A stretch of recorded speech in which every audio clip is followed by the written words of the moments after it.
अखंड ज्योति सितंबर 2021। अपनों से अपनी बात। आध्यात्मिक उत्कर्ष के दो आधार, सादा जीवन, उच्च विचार।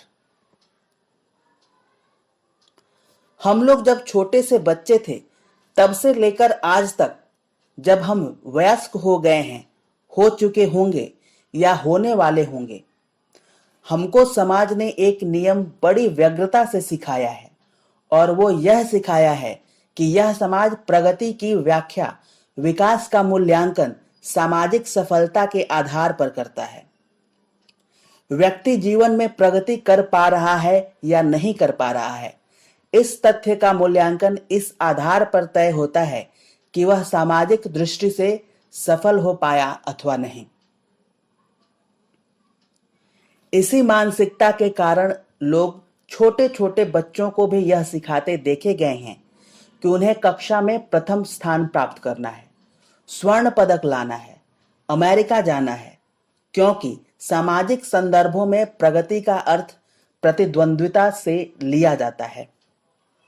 समाज की दृष्टि में सफलता का अर्थ इसी भाग दौड़ के आधार पर निकलता है। इसी कारण से आज समाज इन बातों पर ज्यादा ध्यान देता दिखता है कि किसका घर कितना बड़ा है, किसके पास कौन सी गाड़ी है, किसने कितने पैसे कमाए हैं। आज के इस भाग दौड़ के समय में ये सतही बातें ही सफलता की परिभाषाएं बन चुकी हैं। इन सतही मंजिलों को पाने की दौड़ में व्यक्ति मूल्यों से समझौता कर बैठते हैं, गलत राह को एवं गलत चाह को अपनाने लगते हैं, क्योंकि सफलता के मानदंड आज बाहरी पैमानों पर तय किए जा रहे हैं। यह करते हुए हम यह भूल ही जाते हैं कि मानवीय जीवन मिला था, हम अपने उद्देश्य को, अपने लक्ष्य को प्राप्त कर पाए या नहीं, आत्मिक संतोष, आत्मज्ञान, आत्म साक्षात्कार को प्राप्त कर पाए या नहीं। इस ओर समाज की न तो दृष्टि दिखाई पड़ती है और न दिशा, क्योंकि आज सभी ने सफलता के मानदंड बाहरी पैमानों पर तय कर दिए हैं। यह देखकर क्या किसी को आश्चर्य नहीं होगा कि मनुष्य पूरे संसार की, बल्कि दूसरे ग्रहों की समीक्षा भी पूरी तरह से करता है, पर फिर क्यों मात्र अपनी ही समीक्षा करने से चूक जाता है। परम पूज्य गुरुदेव कहते थे कि मनुष्य का मन निरंतर ताने बाने बुनता रहता है, उसका शरीर भी कुछ न कुछ सदा करता ही रहता है।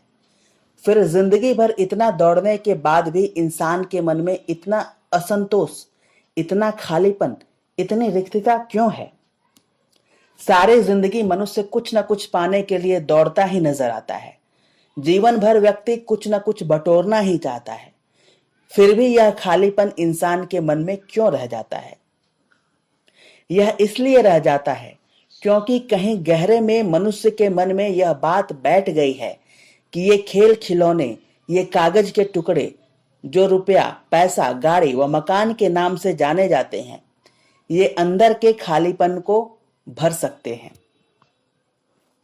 मजेदार बात यह है कि आज तक इस दौड़ ने किसी को पूर्णता, किसी को शांति प्रदान नहीं की, पर तब भी यह दौड़ जारी रहती है। ज्यादा साधन आ जाने से मन की दरिद्रता कम नहीं होती, बल्कि और ज्यादा स्पष्ट हो जाती है। पैसे बढ़ जाने से व्यक्ति का दिल नहीं बड़ा हो जाता, और पद बड़ा हो जाने से हमें अध्यात्म की शक्ति नहीं मिल जाती। यह बातें इस दृष्टि से लिखी जा रही हैं क्योंकि परम पूज्य गुरुदेव एवं परम वंदनीय माता जी ने शांति कुंज की स्थापना के पीछे एक उद्देश्य रखा है कि यहां व्यक्ति सादा जीवन, उच्च विचार के भाव से रह सके। इसकी स्थापना के पीछे एक महत्वपूर्ण भाव यह था कि समाज यहां से प्रेरणा लेकर यह अनुभव कर सके कि जीवन में तृप्ति, तुष्टि, शांति बाहर की समृद्धि से नहीं, बल्कि भीतर के संतोष से आते हैं। जीवन में सच्ची शांति आंतरिक पूर्णता के माध्यम से ही मिल पाती है। सोचने वाली बात यह है कि यदि जीवन का लक्ष्य, मानवीय जीवन का उद्देश्य मात्र पेट भर लेना रहा होता तो जानवर इस काम को हमसे बेहतर कर पाते हैं। यदि जीवन का लक्ष्य मात्र अपने परिवार को बड़ा कर लेना रहा होता तो ये लगभग पूरे विश्व ने ही मानवीय जीवन के लक्ष्य को प्राप्त कर लिया होता। यह सभी जानते हैं कि उपरोक्त दो बातें, पेट भर लेना व परिवार बड़ा कर लेना, मानवीय जीवन का लक्ष्य नहीं कही जा सकती हैं। मनुष्य का जीवन हमें मिलता ही इसलिए है ताकि हम अपने सच्चे स्वरूप को, अपनी दैवी विरासत को स्वीकार करते हुए, आंतरिक उत्कृष्टता का परिचय देते हुए भगवान की इस सृष्टि की कुशलतापूर्वक देखभाल करते हुए देव मानवों जैसा जीवन जी सके।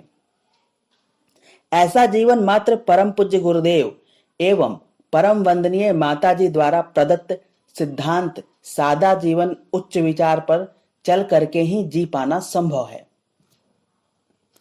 शांति कुंज की स्थापना के पीछे परम पूज्य गुरुदेव एवं परम वंदनीय माताजी का भाव यह था कि वर्तमान की परिस्थितियों में गायत्री परिवार के दैवी भाव लिए हुए व्यक्तियों के अतिरिक्त और कौन इस सत्य को स्वीकार करेगा और स्वीकार लेगा तो अपनाएगा। आज लोग छलावों में और भूल भुलैया में जीवन बिताना श्रेयस्कर समझते हैं। जीवन लक्ष्य की बातें सुन भी लें और हो सकता है कि उनको अच्छी भी लगे, पर फिर थोड़े समय बाद वही पुरानी दिनचर्या, वही पैसे के पीछे की भाग दौड़ जीवन का हिस्सा बन जाती है।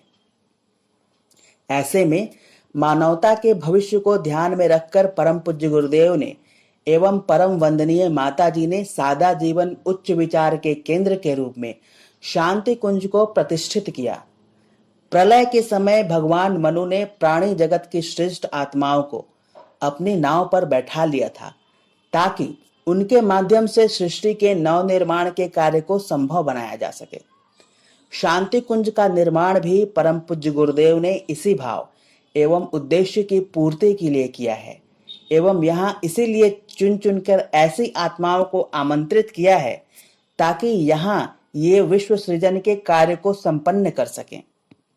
विश्व के नव सृजन के कार्य में सादा जीवन उच्च विचार के चिंतन को ही आधार माना जा सकता है। उसके बिना उस कार्य को कर पाना संभव नहीं है। शांति कुंज की स्थापना की स्वर्ण जयंती के सुअवसर पर उसी महान उद्देश्य को याद करना हमारी जिम्मेदारी बन जाती है, जो इस पवित्र परिवार की प्रतिष्ठा का केंद्रीय आधार रहा है। समाप्त।